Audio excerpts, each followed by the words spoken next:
සුබ දවසක් වේවා guys. අද මම channel එකට වීඩියෝ එකක් දාන්න හිතුනේ මේ ට්‍රේඩින් ගැන දැනගද්දී ට්‍රේඩින් ගැන අවබෝධයේදී ඉස්සලම අපිට දැනගන්න ඕනේ ප්‍රධාන දේ තමයි candle එකක movements. candle එකක් කියන්නේ මොකද්ද? candle එකක් අඳුරගන්නේ කොහොමද? මේක දැන් sell යනවද? මේක buy යනවද? ඔය signal sites වල දෙන අය කියනවා ඕන් දැන් buy යනවා, ඕන දැන් sell යනවා කියලා. දැන් ඔයගොල්ලෝ දාන්න ලෑස්ති වෙනවා. මොකද්ද මේ දාන්න යන confirmation එක? තමන් විසින්ම මේ confirmation එක ගන්නේ කොහොමද? resistance area එකකදී zone එකකදී කොහොමද confirmation එක ගන්නේ? දැන් buy ද වෙන්නේ, දැන් sell ද වෙන්නේ කියන්නේ. candle වලින් break වෙන එක අපි අඳුරගන්නේ කොහොමද කියන එක තමයි අද කතාව වෙන්නේ. මේකෙදි මම ඉස්සලම කියන්න ඕන දෙයක් තියෙනවා. මේ ස්ටික් එකේදී මෙහෙම කැන්ඩල් එක හැදුනම අපි මේකට කියනවා බොඩි එක කියලා. මේක ඇවිල්ලා බොඩි එකක්. එතකොට මේ බොඩි එක හැදෙන එක අපි කියනවා මේකට ප්‍රින්ට් එක කියලා. කියන්නේ මෙහෙට යන එකයි මෙහෙට එන එකයි ඩවුන් වෙන එකයි අප් වෙන එකයි මේක අපි ප්‍රින්ට් එක කියලා තමයි හඳුන්වන්නේ. මේ ස්ටික් එක ඇතුලේ මේ ප්‍රින්ට් එක. එතකොට මේකේ උඩම කියන්නේ උපරිම හරිය අපි හයි එකත් යටම හරිය ලෝ එකක් බවට කියනවා. ඒ වගේම තමයි මේ ඒරියා එකට බොඩි එක කියලා කියනවා. bearish candle එක කියන්නේ හැම වෙලෙම sell වෙන්නේ. ඒ කියන්නේ short වෙන්නේ. bullish candle එක කියන්නේ හැම වෙලෙම long වෙන්නේ. ඒ කියන්නේ buy වෙන්නේ. එතකොට මේ bullish candle එකේ තියෙන වෙනස bearish candle එකේ තියෙන වෙනස open price එක වෙන්නේ bullish candle එකේ යටින්, close price එක හැදෙන්නේ market එකේ උඩින්. එතකොට bearish candle එක open price එක එන්නේ උඩින්, close price එක එන්නේ යටින්. එතකොට මේ low එකයි අප එකයි කියලා මේ bearish bullish candle දෙක මේ ප්‍රධාන candle දෙක මේ දෙක විතරයි තියෙන මුළු trade වලට. වෙන කිසිම එකක් නැහැ. සහ හරහට යන්නේ නැහැ, උඩට යන්නේ නැත්නම් පහළට යන්නේ. ඕක තමයි main theory එක trading වල. right. ඊළඟට මේ pressure එක buying pressure එකක් දෙනවා, selling pressure එකක් කියලා pressures දෙකක් තියෙනවා. මේ තියෙන buying pressure එකක්. මේක ඇවිල්ලා යට ඉඳන් යටට ආපු දැන් මේ සෙල් වෙන්න ආපු කැන්ඩල් එක හාපුරා කියලා දැන් ඔන්න ඔහොමම ඇවිල්ලා සෙල් වෙන්න යද්දිම ආයෙ උඩට ගිහිල්ලා තියෙනවා. ඒ කියන්නේ බයින් ප්‍රෙෂර් එක වැඩි. කියන්නේ බයින් මාකට් එක පුෂ් කරනවා මේක උඩට යන්න. එතකොට ඕකම තමයි අනිත් පැත්ත සෙලින් ප්‍රෙෂර් එක.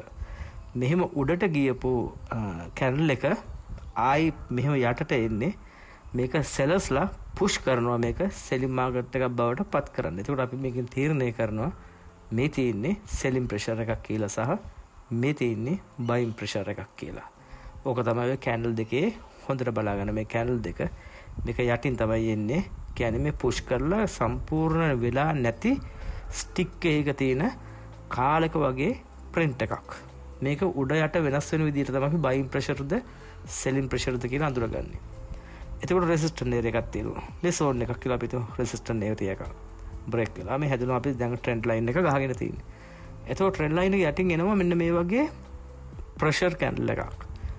මේක selling candle එකක් කියලා අපි කියන්නේ. මේක buy වෙන්න හදලා මේක sellers market එකෙන් push කරලා පල්ලෙහාට දාලා තමයි market එක close කරලා තියෙන්නේ price එක.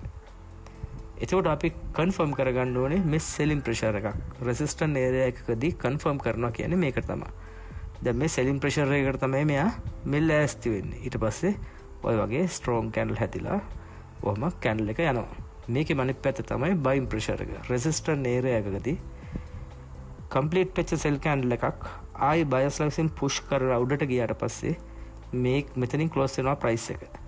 price එක close වෙලා ඊට පස්සේ buy movement එකකට යනවා. අපි මේකට කියනවා buying pressure එකක් කියලා.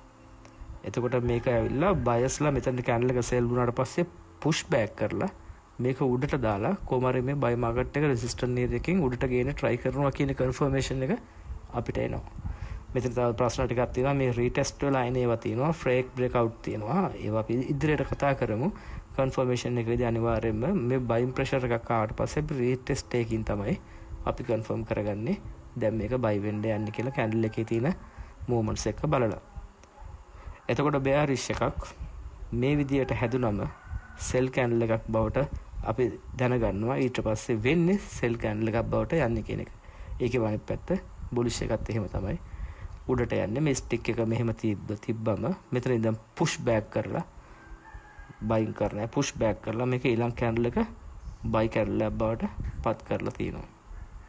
the longer body buying or selling pressure. දැන් මෙතන අපිට කියන්න පුළුවන් මේක complete body එකක්. කියන්නේ ලොකු body එකක්. මේක අපි හිතමු buy or sell or දෙකක්. දැන් මේක අපි sell එකක් කියලා හිතමු. ඊට පස්සේ body එක එන්නේ half. එතකොට අපි දන්නවා දැන් මේගොල්ලෝ මේ සෙල් මූව්මන්ට් එකකට යන්න ලෑස්ති වෙන්නේ. මේක බයි එකක් නම් මේක බයි මූව්මන්ට් එකකට යන්න ලෑස්ති වෙන්නේ. ඒ කියන්නේ මේ ප්‍රෙෂර් එක කම්ප්ලීට් වැඩි. කියන්නේ අනිවාර්යෙන් ස්ට්‍රෝං කැන්ඩල් එකක් මේක. ස්ට්‍රෝං කැන්ඩල් එකක් වුණාට පස්සේ මේ මේක ස්ට්‍රෝං කැන්ඩල් එකක් නෙමෙයි. මේ ස්ටික් දෙක තියෙනවා. මේක ප්‍රෙෂර් එක වැඩි කරන කැන්ඩල් එකක්. ඒ කියන්නේ බයි ඕ සෙල් ඕ ප්‍රෙෂර් එක වැඩි කරන කැන්ඩල් එකක් කියලා අපි දැනගන්නවා. ඊළඟ කැන්ඩල් එක අනිවාර්යයෙන්ම බයි නම් බයි සෙල් නම් සෙල් කැන්ඩල් එකක් එන්නේ. මොකද මේ තියෙන කැන්ඩල් ප්‍රෙෂර් එක මත මේ බොඩි එකේ තියෙන ප්‍රෙෂර් එක මත. මේක 100% කන්ෆර්ම් කරගන්න පුළුවන් මේ ස්ට්‍රෝං කැන්ඩල් එකෙන්. කියන්නේ මේක ස්ටික් එකක් නෑ. ඔහොම තියෙනවා ෆුල් ස්ට්‍රෝං කැන්ඩල් එකකද ස්ටික් නෑ ඔහොම. කියන්නේ ඉතිරි කරලා යන එකක් නෑ. කෙලින්ම ස්ටික් නැතුවම තිබ්බට පස්සේ මේ ස්ටික් නෑ කියන්නේ අපි මේකට කියනවා ස්ට්‍රෝං කැන්ඩල් එකක්. no wig එකක් නෑ. ඒ කියන්නේ buy or sell or strong candle එකක් හැදෙනවා කියන්නේ සාමාන්‍යයෙන් ඩේ රිපෝට් වල D1 එකේ නැත්තම් W1 එකේ හරි 1 hour හරි ස්ට්‍රෝං කැන්ඩල් එකක් හැදෙනවා කියන අපි තීරණය කරන්න ඕනේ. ස්ට්‍රෝං කැන්ඩල් එක සෙල් නම් සෙල් බයි නම් බයි කියන එකෙන් අපිට තීරණය කරන්න පුළුවන් අද මාකට් එක සෙල්ද බයිද කියන එක. මේ කන්ෆර්මේෂන් එක අපිට ගන්න පුළුවන්. දැන් ඔන්න විග් ස්ට්‍රෝං කැන්ඩල් එකක්. කියන්නේ දැන් ඔන්න සපෝට් ඒරියා එක තියෙනවා. දැන් මේ සපෝට් ඒරියා එකේ මෙහෙම සෙල් වෙච්ච කැන්ඩල් එක ආයි පුෂ් බෑක් කරලා තියෙනවා බයිස්ලා උඩට. එතකොට මේගොල්ලෝ මේ කැන්ඩල් එක ගෙනල්ලා තිනවා උඩටම. හරිද? ආයේ එතකොට සෙලස්ලා පුෂ් බෑක් කරලා තිනවා පල්ලෙහාට. දැන් මේකේ වෙනස මේකේ ප්‍රමාණය මේකට වඩා ඇටැක් එක අඩුයි. ස්ට්‍රෝං වෙලා තියෙනවා. දෙපැත්තටම ස්ට්‍රෝං වෙලා තියෙනවා. ස්ට්‍රෝං වෙච්ච ඊළඟ කැන්ඩල් එකේ ඒ කියන්නේ ඊටත් වඩා අඩුයි ස්ටික් එක විග් එක ප්‍රමාණය අඩුයි. එතකොට අපි තීරණය කරන්න ඕනේ දැන් මේ සෙල් මාකට් එකයි බයි මාකට් එකයි දෙපැත්තෙම ඇටැක් එක වැඩි කියන එක. දැන් මේක අපි මේ පැත්තට බලපුවාට පස්සේ ඕන දැන් ඇටැක් එක අඩු වෙලා තියෙනවා. ඒ කියන්නේ ඉස්සලම විග් එකත් එක්ක කැන්ඩල් එකක් හැදිලා තියෙනවා. ඊට පස්සේ කැන්ඩල් එක අඩු වෙලා තියෙනවා. ආයි කැන්ඩල් එක අඩු වෙලා තියෙනවා. එතකොට අපි දන්නවා මෙහෙම ට්‍රෙන්ඩ් ලයින් එකක් ගිහුවට පස්සේ මේ මූව්මන්ට් එක සෙල් වලට එන්නේ ඊළඟ කැන්ඩල් එක සෙල් ප්‍රෙෂර් කැන්ඩල් එකක් આવතර මම මුලින් කිව්වා වගේ සෙල් ප්‍රෙෂර් කැන්ඩල් එකක් આવුත් අනිවාර්යයෙන්ම සෙල් එකකට යන්නේ. එහෙම නැත්නම් බයි ප්‍රෙෂර් කැන්ඩල් එකක් આવුත් බයි එකකට යන්නේ. ඉතින් මේක තමයි සපෝට් ඒරියා එකට එන්න කලින් අපි කන්ෆර්ම් කරගන්න තියෙන කැන්ඩල් එක. කියන්නේ watching the movement කියලා කියන්නේ මේ movements අපි watch කරනවා. සපෝට් ඒරියා එකකදී මේ කැන්ඩල් movements අපි watch කරගන්නවා. ඒකෙම බයි එක තමයි මේ තියෙන්නේ. දැන් මේකේ බලන්න පුළුවන් විග් ස්ට්‍රෝං කැන්ඩල් එකක් හැදෙනවා. ඊට පස්සේ ඊට වඩා ස්ට්‍රෝං එක අඩුයි මේකේ. ඊළඟට සෙල් ප්‍රෙෂර් එක වැඩි. සපෝට් ඒරියා එකදී ඊට පස්සේ මේ වගේ කැන්ඩල් එකක් ආවා කියන්නේ අනිවාර්යයෙන්ම සෙල් වෙනවාමයි. එතකොට මේක තමයි මේ සපෝට් ඒරියා එකදී කැන්ඩල් චේන්ජ් එකත් එක්ක අපි බලා ගන්න ඕන දේ. ඉස්සලම තිබ්බ බයි වෙන එකක්. කියන්නේ මෙහෙම සෙල් වෙලා අඩු වෙලා ඊළඟට විග් එක හැදිලා බයි වෙනවා. ඊළඟ කැන්ඩල් එක බයි වෙලා මෙහෙම අඩු වෙලා විග් එක හැදිලා සෙල් වෙනවා. එතකොට මෙන්න මේ සපෝට් ඒරියා වලදී මේ ස්ට්‍රෝං කැන්ඩල් හැදෙන හැටි මූව්මන්ට්ස් අපි බලාගන්නේ මෙතනින්. දැන් ඔන්න බයස් ආ පුෂින් ද ප්‍රයිස් අප්. දැන් මේ ස්ට්‍රෙන්ත් එක ඒ කියන්නේ ලොංග විග් එකක් චේන්ජ් කරන මාකට් එක. දැන් මෙයාලා මෙතන උන්ටන් උඩට try කරලා push back කරලා buy market එක up කරලා දීලා තියෙනවා.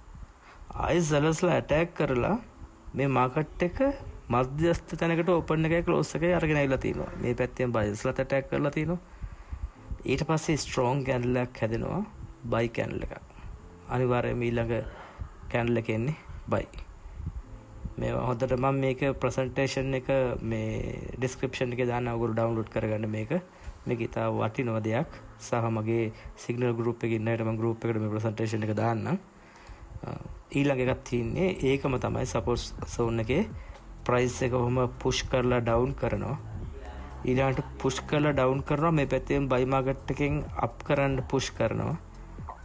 මධ්‍යස්ථ ක්ලෝස් ඇන් ප්‍රයිස් එකක් ඕපන් ප්‍රයිස් එකක් හැදිලා තියෙන. ඊට පස්සේ කැන්ඩල් එක ස්ට්‍රෝං කැන්ඩල් එකක් වෙනවා විග් එකක් එක්ක.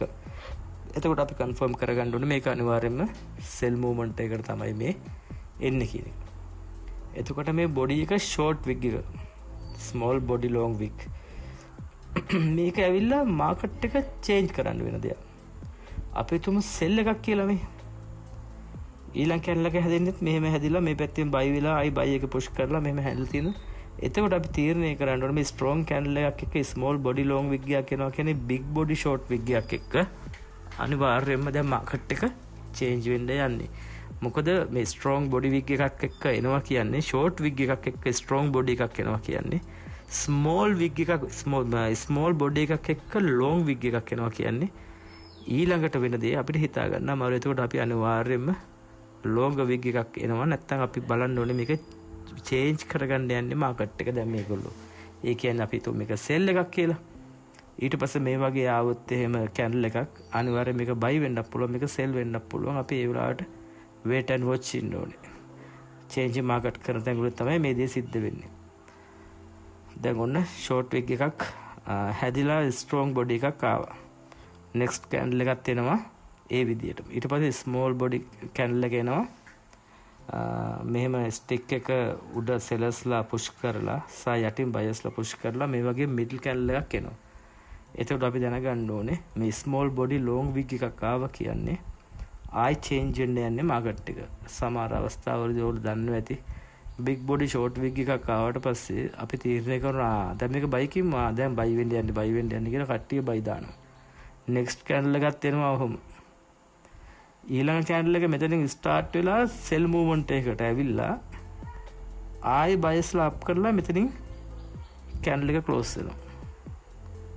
අන්නේ කැන්ඩල් එක ක්ලෝස් වෙලා ඊළඟ කැන්ඩල් එක එනකන් ඉඳලා තමයි නේම රියල් ට්‍රේඩර් කෙනෙක් ට්‍රේඩ් කරන්නේ. කවදාවත් මේ ෆුල් බොඩි එකක් හරි ෂෝට් විග් එකක් තියෙන කැන්ඩල් එකක් ආව ගමන් එකපාරටම දැන් බයි වෙන්න යන්නේ සෙල් වෙන්න යන්නේ කියලා තීරණය කරන්න එපා. මේ ලොං විග් චේන්ජින් මාකට් එක කියන්නේ මේ මාකට් එක චේන්ජ් වෙන්න තමයි දැන් යන්නේ. ඔව් ගයිස් අද මං කැන්ඩල් ගැන කියලා දෙන්න මෙච්චරයි මේ අපේ chapter 1 එක. chapter 2 එකේ තව කැන්ඩල් මූවමන්ට්ස් ගැන අපි කතා කරමු හෙට. මම හෙටත් වීඩියෝ එකක් දානවා. හරි එහෙනම් මේ ටික බලා ගන්න කට්ටිය මේ මොනවාද වෙන්නේ මේ කැන්ඩල් වල මූවමන්ට්ස් කොහොමද සිද්ධ වෙන්නේ කියන එක අපි හැමෙමින් ගමනක් යන්. එහෙනම් සියලු දෙනාටම සුබ දවසක්.